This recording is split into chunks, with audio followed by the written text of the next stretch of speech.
कोल्हापूर रस्त्यावर महिलेचा बळी गेल्यानंतर ही ढिम्म प्रशासनाकडून कोणतीही कारवाई केली जात नाही। आता या रस्त्यावरील खड्ड्यात पाणी साचलं असून दुचाकीचे अपघात नित्याचे झालेत। आणखी किती बळी घेतल्यानंतर प्रशासन जागे होणार असा सवाल उपस्थित केला जातोय। कोल्हापूर रस्त्यासाठी आता अधिकाऱ्यांना गनिमी काव्याने घेराव घालणार असल्याचा इशारा सर्वपक्षीय कृती समितीचे सतीश साखळकर आणि नागरिकांनी दिलाय। दरम्यान आंदोलनाचा इशारा देताच जिल्हा प्रशासन जागं झालं। गेल्या महिन्यात कोल्हापूर रस्त्यावरील आकाशवाणीजवळ बसच्या धडकेत महिला ठार झाली। या घटनेनंतर सामाजिक घटनांसह राजकीय पक्षांनी रस्त्याच्या रुंदीकरणासाठी आंदोलन उभारलं। धामणी फाटा ते शास्त्री चौक या रस्ता रुंदीकरणासाठी 25 कोटींचा निधीही मंजूर झालाय। कामाची निविदाही काढली आहे, पण रस्त्याकडेला असलेल्या महापालिकेच्या पाईपलाईन स्थलांतर आणि गटार कामाच्या वादात रुंदीकरणाचं काम वर्षभरापासून रखडलं होतं। महिलेचा बळी गेल्यानंतर आकाशवाणीजवळ मोठ्या प्रमाणात पाणी साचलं होतं। त्यातच रस्त्यावर खड्डे पडल्याने महापालिकेने मुरुम टाकून तात्पुरती मलमपट्टी केली, पण 1-2 दिवसातच या मुरुमाचा चिखल झाला। सुभाषनगरसह परिसरातील पाणीही आकाशवाणीसमोरूनच वाहू लागलं। गेल्या 2 दिवसात दुचाकी घसरल्याने 4 ते 5 दुचाकीस्वार जखमी झाले। त्यानंतर पुन्हा कृती समितीने महिलेच्या महापालिकेच्या कारभाराविरोधात समाज माध्यमांमधून संताप व्यक्त केला। आज सुभाषनगरकडून येणाऱ्या पाण्याला वाट करून देण्यासाठी महापालिकेने जेसीबीच्या साह्याने रस्ता उकरला। त्यात चिखलमय रस्ता धुवून घेतला, पण अजून पाईपलाईन स्थलांतर आणि अतिक्रमण हटवण्याबाबत पालिका स्तरावर शांतता आहे। येत्या 4 दिवसात रस्त्याच्या कामातील अडथळे दूर न झाल्यास रास्ता रोको आंदोलन आणि गनिमी काव्याने लोकप्रतिनिधी आणि अधिकाऱ्यांना घेराव घालण्याचा इशाराही कृती समितीने दिलाय। आष्टाबागणी रस्त्यावर 2 दुचाकींच्या समोरासमोरील धडकेत दोन्ही दुचाकीस्वार ठार झाले, तर मागे बसलेला एक जण गंभीर जखमी झालाय। ओम धर्मेंद्र शेडबाळे आणि संदीप उर्फ चिकू बाजीराव पाटील असं मयत दुचाकीस्वारांची नावे असून मागे बसलेला स्वप्नील संजय बागणे हा गंभीर जखमी झालाय। त्याच्यावर कोल्हापूर येथील शासकीय खासगी रुग्णालयात उपचार सुरू आहेत। याबाबत बाबासाहेब कुमार वाडकर यांनी आष्टा पोलीस ठाण्यात फिर्याद दिली आहे। शुक्रवारी रात्री 9च्या सुमारास वडगाव येथील फायनान्स कंपनीत नोकरीस असणारा ओम शेडबाळे हा त्याच्या दुचाकीवरून वडगाव येथून आष्ट्याच्या दिशेने येत होता। आष्टाबागणी रस्त्यावर सागर ढोले यांच्या घरासमोर तो आला असता चिकू पाटील यांनी जोराची धडक दिली। यात डोक्यास जबर मार लागल्याने ओम शेडबाळे जागीच ठार झाला, तर संदीप उर्फ चिकू पाटील हा कोल्हापूर येथे खासगी रुग्णालयात उपचारादरम्यान पहाटे मयत झाला। मागे बसलेला स्वप्नील संजय बागणे हा गंभीर जखमी असून त्याच्यावर कोल्हापूर येथील खासगी रुग्णालयात उपचार सुरू आहेत। घटनास्थळाचे दृश्य विदारक होतं। रक्ताचा सडा पडला होता। या ठिकाणी बघ्यांनी मोठ्या प्रमाणात गर्दी केली। अपघातात दोन्ही दुचाकींच्या समोरील भागाचा अक्षरशः चुराड झालाय। मृत ओम शेडबाळे हा एकुलता एक मुलगा होता। त्याच्या पश्चात आई आणि वडील असा परिवार आहे, तर संदीप उर्फ चिकू पाटील याच्या पश्चात आई, वडील, पत्नी, मुलगा व मुलगी असा परिवार आहे। मराठी साहित्य विश्वात आरा भवाळकर यांनी केलेली कामगिरी अतुलनीय आहे। त्यांचं लेखन काल्पनिक नाही असं मत प्राचार्य डॉ. सुनील कुमार लवटे यांनी व्यक्त केलंय। विविध संस्थांच्या सहभागाने इंजिनियर्स अँड आर्किटेक्ट असोसिएशनच्या सभागृहात प्राध्यापक भवाळकर यांचा दिल्लीतील 98व्या मराठी साहित्य संमेलनाच्या अध्यक्षपदी निवड झाल्याबद्दल जिल्हाधिकारी अशोक काकडे यांच्या हस्ते जीवन गौरव पुरस्काराने सन्मानित करण्यात आलं। यावेळी भवाळकर यांच्या औंडक चौंडक कविता या काव्यसंग्रहाचं प्रकाशन झालं। सत्कार प्रसंगी मनोगत व्यक्त करताना भवाळकर म्हणाल्या, आज माझे सर्वत्र सांगलीकर अशी ओळख झाली, इतकी की आता मला त्या थोडे दिवस नाशिकला राहत होत्या असंही लोक म्हणतात। सांगलीने मला प्रेम दिलं आणि आता मी कायमची सांगलीकर झाले। हे दक्षिण महाराष्ट्राचं धारधार प्रेम मी आयुष्यभर अनुभवात आले आहे।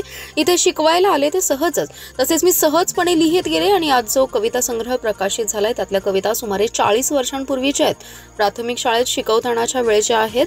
प्राथमिक ते विद्यापीठ स्तरापर्यंत मी मास्तरकी केली। शिकवता शिकवता मीच शिकत होते असली भावना त्यांनी बोलून दाखवली आहे। यावेळी जिल्हाधिकारी अशोक काकडे यांचं भाषण झालं। चतुरंगचे महेश कराडकर यांनी स्वागत केलं। आभाळमाया फाउंडेशनचे प्रमोद चौगुले यांनी कविता संग्रहाच्या प्रकाशनाचा प्रवास सांगितला। महाराष्ट्र लोकसेवा आयोगामार्फत लिपिक टंकलेखक पदासाठी निवड झालेल्या तसेच अनुकंपा तत्वावर आज नियुक्तीपत्रे प्रदान करण्यात आलेल्या उमेदवारांनी प्रामाणिकपणे आणि जबाबदारीने लोकाभिमुख काम करून शासनाचा आणि जनतेचा विश्वास संपादन करावा असे मार्गदर्शन जिल्ह्याचे पालकमंत्री चंद्रकांत पाटील यांनी आज केले। राज्य शासनाकडून महाराष्ट्रात एकाच दिवशी 10,000हून अधिक उमेदवारांना नियुक्तीपत्र वाटप अंतर्गत राज्य रोजगार मेळाव्याच्या जिल्हास्तरीय कार्यक्रमाच्या अध्यक्षस्थानावरून ऑनलाईन ते बोलत होते। जिल्हा नियोजन समिती सभागृहात आयोजित या कार्यक्रमास आमदार सदाभाऊ खोत, सुरेश खाडे आणि सुधीर गाडगे, जिल्हाधिकारी अशोक काकडे, पोलीस अधीक्षक संदीप घुगे यांच्यासह मान्यवर उपस्थित होते। नियुक्त उमेदवारांचं अभिनंदन करून शासकीय सेवेत त्यांचं स्वागत करून आणि चांगल्या कामासाठी त्यांना शुभेच्छा देऊन पालकमंत्री चंद्रकांत पाटील म्हणाले, राज्यात एकाच दिवशी एकाच वेळी 10,000हून अधिक उमेदवारांना नियुक्तीपत्र देण्याचा राज्य शासनाचा हा महारोजगार मेळावा असून असा कार्यक्रम राज्याच्या इतिहासात प्रथम होतोय। शासनाच्या 150 दिवसांच्या महत्त्वाकांक्षी कार्यक्रमातून या कार्यक्रमाला गती मिळाली, यासाठी जिल्हाधिकारी यांना अधिकार दिलेत। यापुढेही प्रतीक्षा सूची आणि रिक्त पदे यांचा वेळोवेळी आढावा घेऊ आणि अनुकंपा प्रवर्गातील उमेदवारांना न्याय देऊन शासकीय संस्थांचं बळकटीकरण करू। ही प्रक्रिया गतीने करण्यात येईल। ज्या तत्परतेने या नियुक्त्या करण्यात आल्या त्याच तत्परतेने उमेदवारांनीही जबाबदारीने, शिस्तीने आणि प्रामाणिकपणे लोकाभिमुख काम करावं असं त्यांनी सूचित केलं। जिल्हा परिषद आणि पंचायत समिती निवडणुकीसाठी मतदार यादीचा कार्यक्रम जाहीर झाल्यानंतर आता आरक्षण सोडतीची प्रक्रिया पुढे सरकत आहे। जिल्हा परिषदेच्या गटांपैकी 7 गट अनुसूचित जातीसाठी आरक्षित आहेत। अनुसूचित जातीच्या लोकसंख्येच्या उतरत्या क्रमाने गट निश्चित करण्यात आलेत। जिल्हा प्रशासनाने या संबंधीचा अहवाल सोमवारी विभागीय आयुक्तांकडे मंजुरीसाठी पाठवण्यात येईल। दरम्यान म्हैसाळ, मालगाव, कौलापूर, रांजणी, उमदी, सावळज, बेडग, दिघंजे या गटांचा समावेश असल्याची चर्चा आहे। जिल्हा परिषद आणि पंचायत समित्या सार्वत्रिक निवडणुकीसाठी 8 ऑक्टोबरला प्रारूप यादी प्रसिद्ध होईल। गटांच्या आरक्षण सोडत 13 ऑक्टोबरला काढण्यात येणार आहे। या अंतर्गत जिल्हा परिषदेच्या गटांसाठी आणि पंचायत समितींच्या गणांसाठी आरक्षण निश्चित करण्यात येणार आहे। जिल्हा परिषदेचे 61 गट आणि पंचायत समितीसाठी 122 गणांचा समावेश आहे।